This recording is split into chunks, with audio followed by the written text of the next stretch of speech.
Isa sa mga mabiling klaseng sasakyan ngayon sa bansa ay mga 7-seater. Mapa SUV, IMB, MPV ay talagang tinatangkilik ngayon. Dahil sa popular na mga katangian kasamang modernong teknolohiya, in-improve na reliability, practicality kasamang fuel economy ay talagang magugustuhan ngayon ng maraming Pilipino. Kaya tuloy ang iba't ibang brand sa bansa ay kanya-kanya rin ang pasabog at entry. Naglalabas ng mga bagong utility na may 7 seats ang capacity at mabibili mo sa murang presyo nito. Siguradong quality pa. Kaya naman sa video nito itatalakayin din natin ng pinakabagong MPV na 7-seater car na mula naman sa American automaker brand na siguradong magugustuhan ng kahit na sinong mamimili. Ang alamin natin kasama ng kabuang presyo nito. Pero bago yun, syempre kung bago ka pa lamang po dito sa akin channel, baka naman kaibigan po mag-click subscribe button pati na ang notification bell para naman ma-update lagi sa mga video na gagawin ko pa. Alright, simulan na natin to!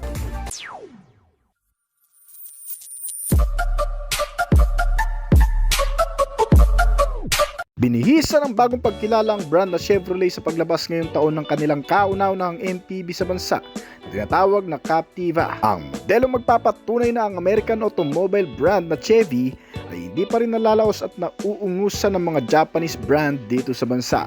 Sa paglabas ng modelong ito, tiyak ng iba sa atin na napapangitan sa ilang mga disenyo at performance capability ng ilang mga Japanese brand ay nagkaroon ngayon ng bagong pagpipili ang sasakyan na mula sa maaasahang kalidad. Magiging matipid sa gas, malakas na makina at modernong mga katangian kasamang makabagong disenyo sa eksternal ay tiyak na dadalhin ka nito sa magandang karanasan sa araw-araw na pakikipagsapalaran.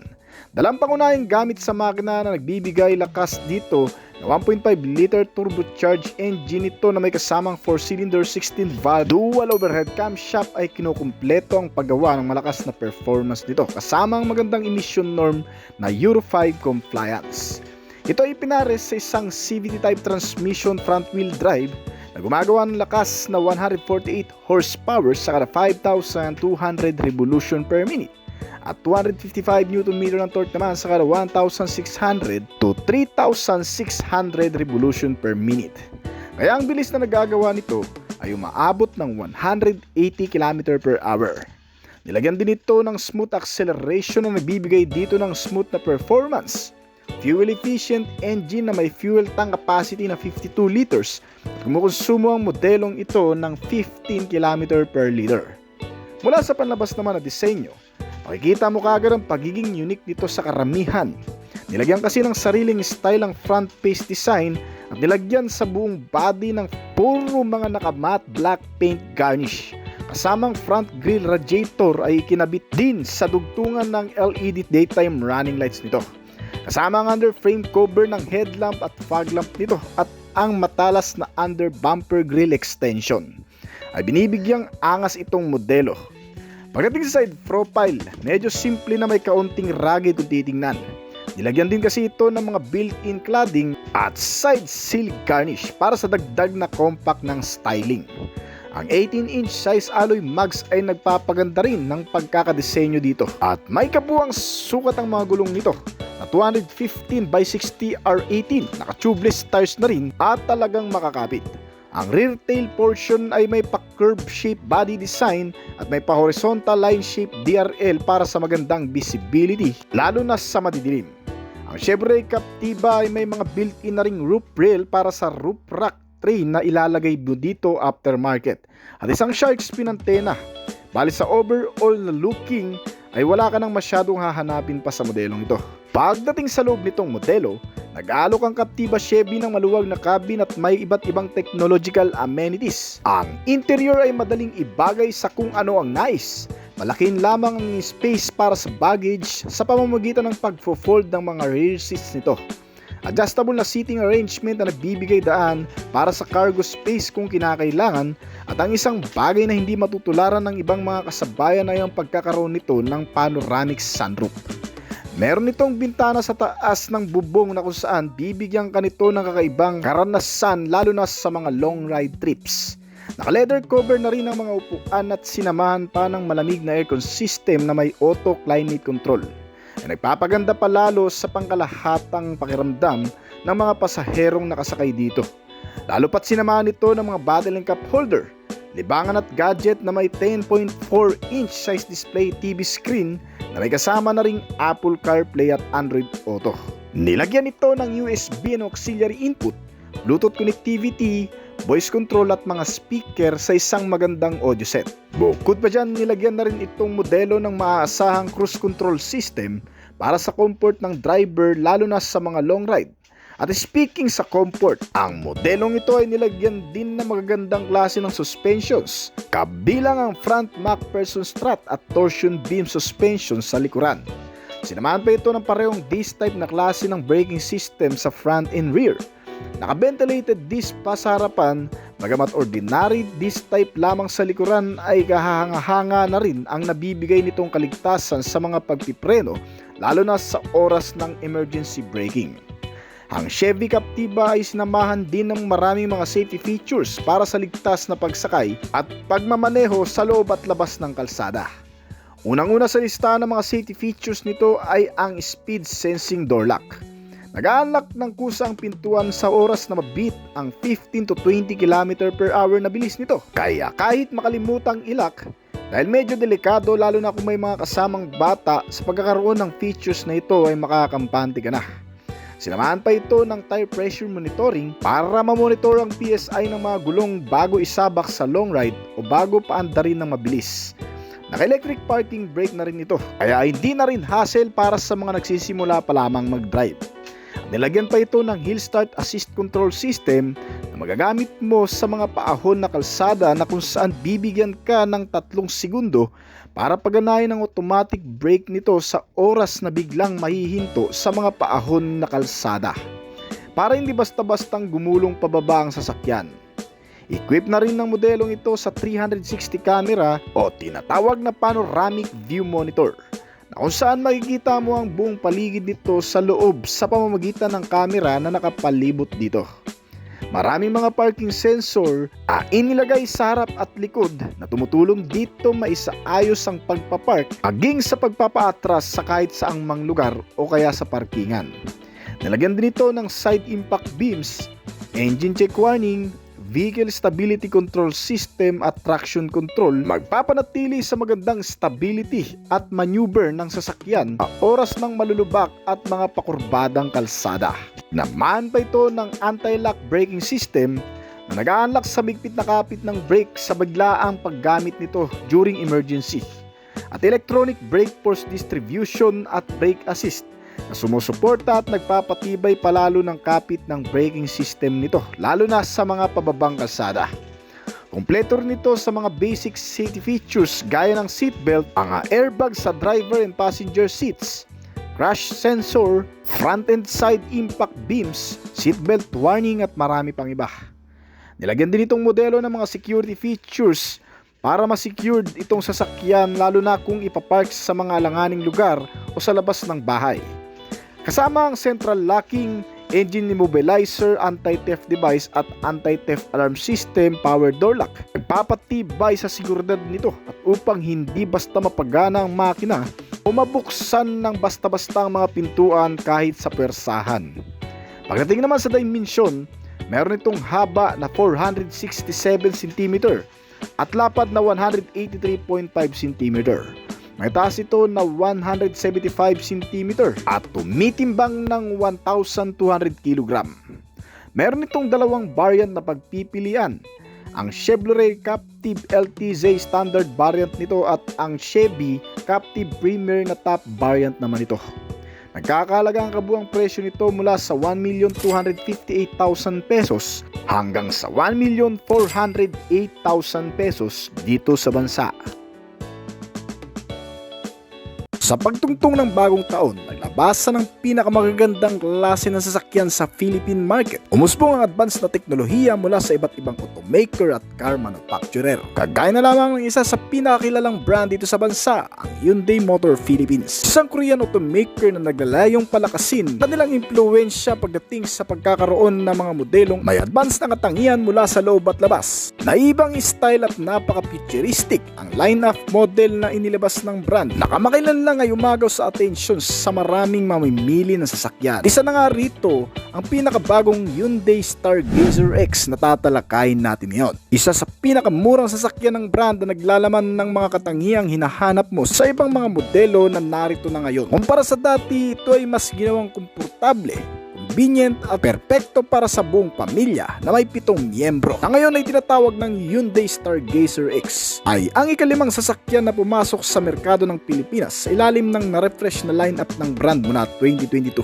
Ito ang nagdala ng entry level ng Hyundai sa MPV segment na may 5 hanggang 7 upuan na sasakyan. At ito ay available sa isang klaseng variant lang at walang pagpipilian. Ang bagong modelo ay nakakuha rin ng Intelligent Variable Transmission o IVT bilang bagong spec sa pagpapagana sa modelong ito na kung saan ay may kakayahang panatilihan ng pagiging efficient, durable power engine at responsive transmission. Ang bagong Stargazer X ay nakakuha rin ng upgrade mula sa internal hanggang sa external nito.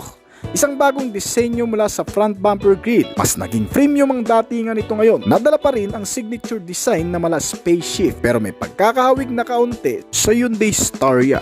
Pinaliit, naroon pa rin ang front line shape LED light. May mga bagong front bumper at rear bumper garnish at dinagdagan para mas maging kulang design ng matte body molding and fender cladding. Ang bagong modelo ngayon ay nakakuha rin ng mga roof rails, abang para sa pagkakaroon ng roof rack nito o lagayan pa ng ilang mga bagahe kapag ikaw ay pupunta ng malalayong lugar. Meron din itong kasamang bagong rear spoiler na dumagdag sa pagiging maangas ng aerodynamic nito. Kasamang LED tail lamp, nameplate, logo, reflector, rear bumper extension garnish at marami pa. Ang mas kumumpleto pa sa buong pormahan nito ngayon. Mukhang fully setup na ang datingan kaya kaunti na lang ang idadagdag mo. Ang bagong Hyundai Stargazer X ay mas inimprove din ng internal base features nito bilang ang mas pinalakas na aircon system na may kasamang mga rear AC ventilator, labasan ng hangin para sa mga pasahero at heater. Meron din itong mga komportabling seats na naka-leather cover, foldable at de-adjustable.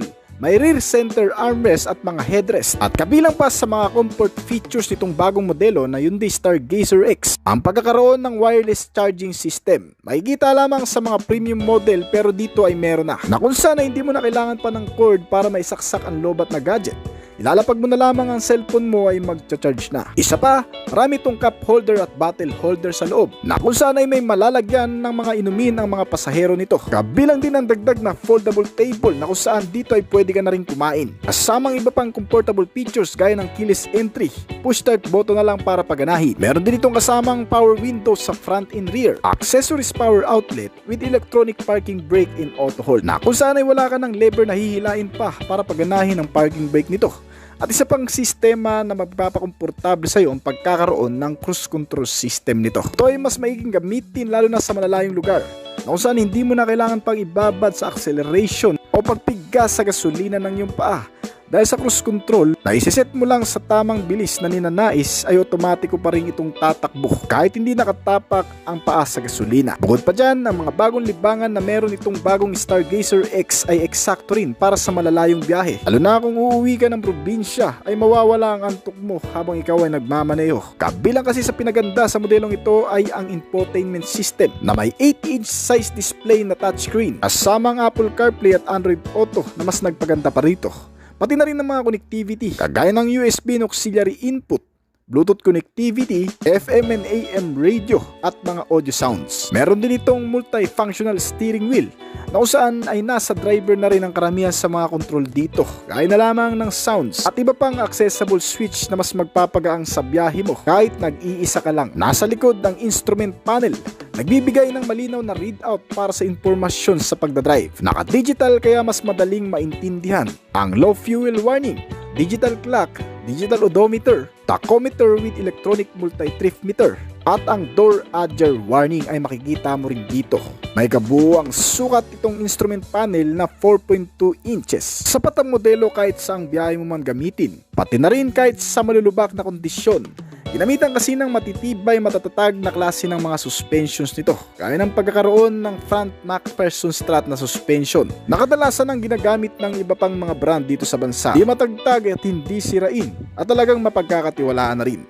Meron itong multi-link suspension naman para sa rear na may mga kasamang shock absorber with coil spring na nagpapaganda rin sa laro at bounce ng mga suspensions nito, lalo na kung maidadaan sa mga malulubak, mababato at mahahams na kalsada, na sinusuporta naman ng mga naka-tubeless tires na mga gulong nito, makakapit at may katamtamang laki. May kabuang sukat ito na 205 by 50 or 17 kasama ang pinalakas na brake force power nito. Sa pangkaragdagang safety measures ng modelong ito ay ginamitan ng ventilated disc brakes sa front, kung saan ay nag-aalis ng init ng disc at nagpapaganda ng resulta ng brake procedure. At sa rear brake ay ginamitan ng ordinary disc type lamang. Pero maganda na rin yan suporta para sa mga biglaang pagpipreno, lalo na kung emergency braking. Itong bagong Hyundai Stargazer X ay hindi mo rin mamaliitin pagdating naman sa kabuang engine specs, na pinapagana ng 1.5 liter gasoline engine, 4-cylinder 16-valve dual overhead camshaft, at may fuel supply system na multi-point fuel injected type. Ang transmission nito ay ginamitan ng automatic IVT, stands for Intelligent Variable Transmission. Isang transmission setting na nagpapaganda sa fuel economy. Mas nai-enhance ang bawat pagkonsumo ng gasolina at mas tumitipid pa. Isa pa sa nagagawa ng IVT transmission ay ang isang smooth riding condition. Hindi mahirap dalhin at mas magaang imaniobra. Kaya bagay na bagay rin ang modelo sa mga city ride na paggamit. At kung gagamitin din ng mga lady driver natin. Pagdating naman sa steering wheel type, ito ay ginamitan ng power tilt and telescopic na may rack and pinion at adjustable steering column. Sa paggamit ng rack and pinion sa manubela ay mas naisasaayos ang bawat kabig, pagliko at patis sa mga pakurbadang kalsada. Lalo pat kung may dadaan mo rin ito sa mga malulubak na kondisyon, ay bagay na bagay lang din ang ganitong klaseng steering kasi hindi mawawala sa align, balanse ng pagmamaniobra ang naka-rack and pinion type na klase ng steering. Well, kung pag-uusapan naman ng performance output, ang mill nito ay kaya mag-produce ng 113 horsepower sa kada 6,400 RPM at 144 Nm ng torque naman sa kada 4,500 RPM. Ang average top speed nitong bagong Hyundai Stargazer X ay umabot ng 170 km/h. Not bad kasi kung tutuusin ay mabilis-bilis na rin naman yan. Lalo pat ang modelong ito ay may katipiran na rin naman sa konsumo ng gasolina. Ito ay may fuel tank capacity na 45 liters at kayang kumonsumo ng hanggang sa 22 to 24 km per liter. Kaya malayo-layo na rin yan ang mararating mo. At isa pa, pagdating naman sa pagkakaroon ng mga bagong safety measure, hindi rin kinalibutan ng brand na Hyundai Motors ang paglagay ng mga panibagong safety at advanced features na meron ito ngayon. Gaya na lamang ng Forward Collision Avoidance Assist ay idinisenyo para ma-detect at ma-monitor ang mga sasakyan na nasa harapan mo. Ang kung saan ay mga biglaang nagpipreno paminsan-minsan o biglaang humihinto. Pati na rin ang mga bisikleta, pedestrian o anumang mga klaseng makakasagabal sa pagmamaneo mo sa kalsada na kung saan ay posibleng matamaan at mabangga nito. Pero dahil sa pagkakaroon nito ng Collision Avoidance Assist, ay maiiwasan mo lahat ng bagay na yan. Syempre kalakip ng sistemang ito ang pag-auto braking, pati ang lane keep assistant at lane following assist na kung saan ay mag-iiwas din sa'yo sa kapahamakan o sa kahit anong mangsagian sa kalsada. Dahil dito ay hindi ka basta-bastang makakapaglipat-lipat ng linya kung may mga matatamaan at makakaiwas sa mga biglaang nag-overtaking at sumisingit na mga katabi mo. Kagaya na lamang ng mga motorsiklo na hindi nakikita sa side mirror pero mas nadedetect ng sensor. Meron din itong speed sensing door lock na automatic namang naglalak sa mga pintuan nito, lalo na kung may papatakbo mo na ang sasakyan ng napakabilis. Ay hindi na rin mabubuksan ng kahit na sino na nasa loob nito, kahit pa ng mga bata nating kasama. Sinamahan pa yan ng rear cross traffic alert para naman sa pagpapaatras, lalo na sa parkingan. Yung tipong aatras ka at hindi mo nakikita kung ano mga paparating na sasakyan o anumang klase ang darating sa likuran mo na lang bigla. Dahil dito kapag may nasisense ang radar nito na bigla na lang susulpot sa likuran na maaaring mabangga, ay kusa naman itong hihinto para hindi tuluyan mabangga ang nasa likuran. At syempre sinamahan pa yan ng mga parking sensor sa front and rear bumper na kung saan ay bigla naman tutunog kapag may mga object o mga debris na tatamaan sa pagpapaatras o pag-abante nito. Meron din itong tire pressure monitoring system na dito mo lang makikita sa dashboard panel nito na kung saan kung kailangan mo ng pahanginan, dagdagan ng hangin o talagang flat na ang gulong nito ay makikita mo sa dash panel upang nang sa ganoon ay maiwasan ang pagpapatakbo ng mabilis kung ang gulong mo ay hindi sapat para gamitin sa mga ganong klaseng kondisyon. Dagdag kaligtasan ito sapagkat isa ang gulong sa mga nagkukos ng aksidente sa kalsada. At syempre, sinamahan din ito ng Hill Start Assist para naman sa mga paakyat na kalsada na kung saan ay bigla kang pipreno o hihinto na lamang. Nakakangalay din tapakan ng brake niyan kasi nga matarik ang kalsada at hindi basta-basta pwedeng bitawan ang pagkatapak sa brake. Pero dahil sa pagkakaroon ng Hill Start Assist, kahit pa hindi mo natapakan pa ng maigi ang brake nito, ay kusa itong mag-i-stay sa kung saan man ito nakahinto pansamantala. Sinamahan pa yan ng day and night rear view mirror, crash sensor, front and side impact beams, at pagkakaroon na rin ng ISO fixed child mounts na para naman sa mga bata, baby na nating kasama. Para nang sa ganun ay maprotektahan din sila lalo na sa mga biglaang kolisyon o bangka na magaganap. At syempre, mas mapoprotektahan ka rin ng mga sistemang meron na dati sa modelong ito. Gaya na lamang ng pagkakaroon ng mga seatbelt sa kada upuan, mga driver and passenger seat airbags, nadidagdagan pa ng curtain airbags para sa mga passenger.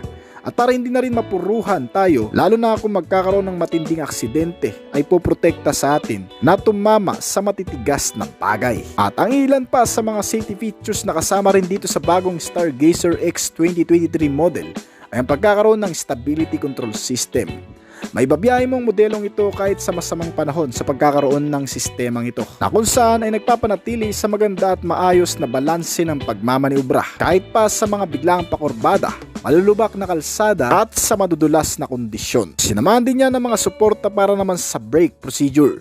Ito ay mga safety features para mas mapanatili ang kaligtasan sa paggamit ng brake, kagaya na lamang ng anti-lock braking system o ABS with EVD o electronic brake distributor at brake assist. Siguro naman pagdating sa safety measure ay naibigay na sa iyo lahat ang pangkaligtasan at makabagong teknolohiya na makatutulong sa iyo sa pang-araw-araw na pagsakay. Pero ang mas magpapanatag naman sa iyo ay ang pagkakaroon nito ng panibagong security features. Dito naman ay maiingatan ang sasakyan kahit maiwanan mo sa labas ng iyong bahay na hindi mo binabantayan. Sa pagkakaroon nito ng central locking, power door lock, engine immobilizer system, anti-theft alarm at anti-theft device. Mga sistemang makatutulong para hindi basta-bastang mapagana, mabuksan at mapastart ang makina nito. Kahit gamitan pa ng mga special tools, electrical procedure o traditional way ng pagkarnap ay hindi uubra sa mga bagong sistemang ito na security ng sasakyan. Well, pagdating naman sa kabuuang sukat mga kaibigan, wala itong pinagkaiba sa Stargazer 2022 model. May ground clearance ito na 200mm, 5 pintuan at 7 upuan. Ito ay lumabas sa bansa noong nakaraang taon lamang na nagkakahalaga ng 1,348,000 pesos dito sa bansa. Kung hindi ka kontento sa specs and features na meron ito, meron pa namang 5 variant ang Stargazer sa unang modelo. At kung nagustuhan mo naman ang topic natin ngayon ay baka naman pwede mo maklik ang like button, pati pa-comment na rin ng iyong opinion. Bago po tayo magtapos ay nais ko po muna magpasalamat sa mga patuloy na sumusuporta, matangkilik at nag-aabang palagi sa mga video na ina-upload natin dito sa ating channel. Maraming salamat po at shoutout po sa inyo guys. Ngayon kung bago pa lamang po dito sa aking channel, baka naman kaibigan pwede mo click ang subscribe button pati na ang notification bell para naman ma-update kita palagi sa mga video na gagawin ko pa.